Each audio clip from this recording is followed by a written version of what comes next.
bias tape basting around an armhole. It can be a great finish option for sleeveless tops and dresses where you don't want a full lining or facings, like this. And the secret to making it nice and smooth around that underarm curve has everything to do with ease, but don't make the mistake that I used to make. I'll show you my 2 easy tricks to make it perfect every time.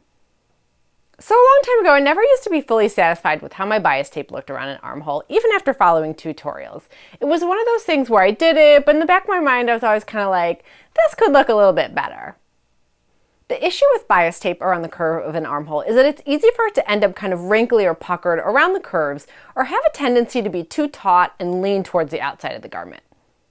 So I'm going to share with you my favorite way to ensure a smoother finish when using bias tape as a facing around an armhole, or really any inside curve.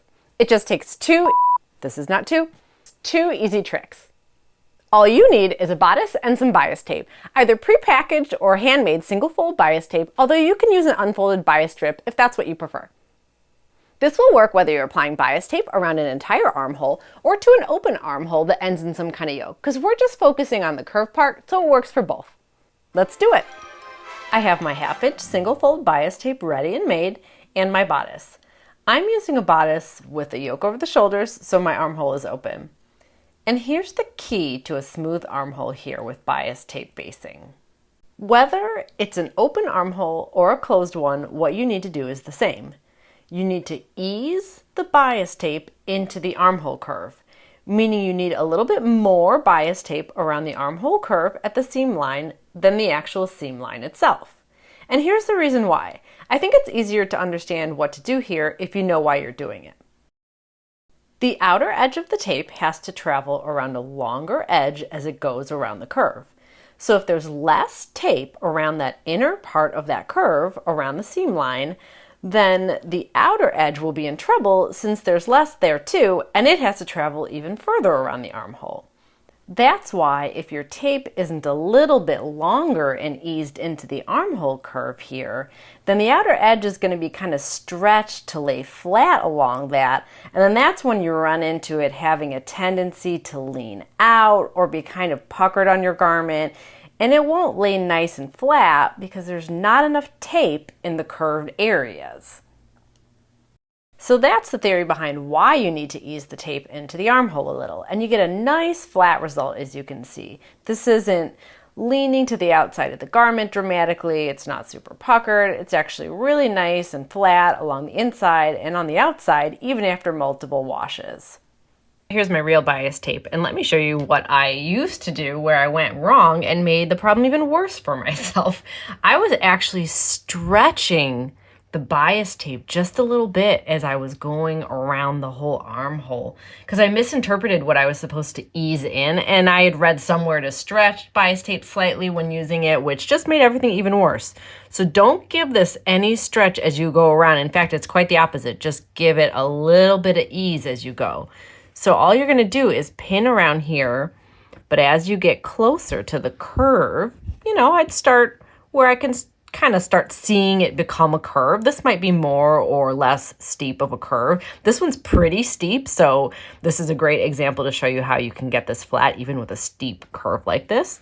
But when you get to about that point where you can see the curve starting, that's when you'll just start easing it in a little bit. So I've got more tape here than I needed. So I'm just going to start pinning this.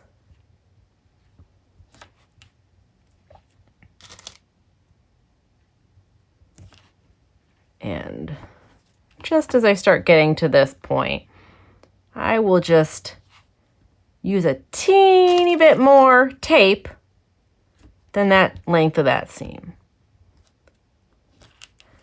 And I'm a big fan of pins, but you can do this if you are a person who likes to sew without pins. You would just have to kind of do this at the machine, which would be a little bit more difficult, but not impossible. But I am not that kind of person. I like to use a lot of pins. So you can just kind of see I'm just sort of scooting this in a little bit with my fingernail as I go. It makes the outer edge a little bit ruffly. Not much, but just a little bit.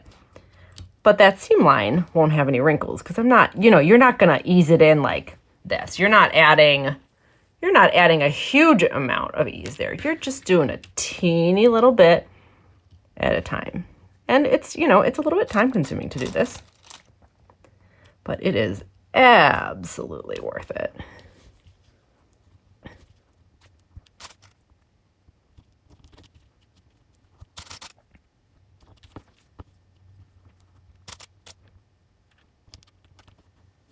I will say I have been known to not really get this right and have to undo this, but usually it works out on the first go if you just take your time. You know, it's usually like when I'm rushing that I mess up. Isn't that always the case?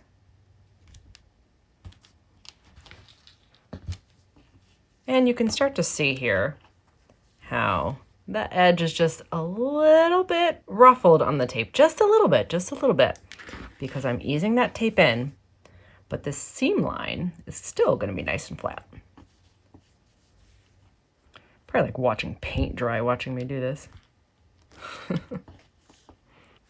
One of the reasons I wanted to show this to you on an open armhole is it's just, frankly, easier to show this to you than if this was on a closed armhole. But you can absolutely do it for both types of armholes. And I'm kind of getting to the point here where it's ceasing to be as much of a curve, so I will pretty soon stop adding a little bit of ease in that tape. And probably, I'd say, here. Stabbing myself in the finger in the process, of course. Okay, so we have our fully pinned armhole here, and you can just see there's a little bit of ruffliness in that bias tape. That's exactly what we're looking for. I don't know if you can see it kind of with all my pins, but just a little bit of ruffliness, and that's just indicative of that ease that we've pinned in here. And when we sew this seam line, it will be perfectly flat because there's not so much ease that we're going to create any puckers or anything. So we're going to sew this and then move on to the second tip to make this work great. But wait, before we sew, here's an alternate way to ease the tape in case you like this better.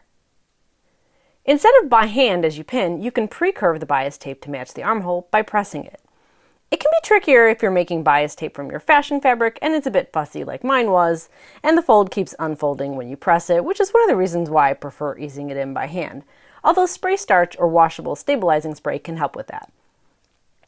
But this method can work nicely, and if you're a fan of sewing without pins, then this will probably work better for you. With some steam, press the bias tape into a curve to match the armhole, and then from the right side, pin it to the armhole edge, or if you're not using pins, go right ahead and sew this on, which is where we left off with the previous method, sewing the bias tape to the armhole. And now, whichever method you went with for easing in the bias tape, you're just going to sew this on like you normally would when using bias tape. Now let's look at the second trick to getting a smooth armhole. You've eased the tape in already, and now you just need to clip the curves. Don't forget this part. If you were sewing a facing or lining together in an armhole, you'd clip the curves so they'd help the seam lay flat and not pucker, right? And so you need to do it for the same reason with bias tape. So clip the curve around the armhole here too, just inside the seam line. Just be extra careful since this is usually such a small little seam allowance. And now you'll just finish this like you normally would.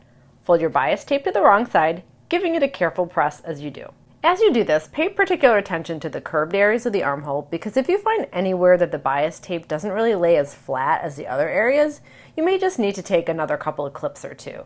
That can sometimes happen at the base of the armhole like it did for me here, or just a couple of inches away on both sides as the arm side curves towards the body. And then finish it either by slip stitching this by hand or top stitching. I'm sewing a casual summer top here, so I'm going with top stitching. Then give it all another press and you're done. You'll see that you have a smooth armhole edge and the bias tape curves nicely around the armhole. So enjoy your smooth armhole life from now on. And if you like my sewing tutorials, check out one of these two videos. See you soon for more sewing tips, tricks, and adventures. Bye. It doesn't have to be gingham. I guess I just really like it for sleeveless things.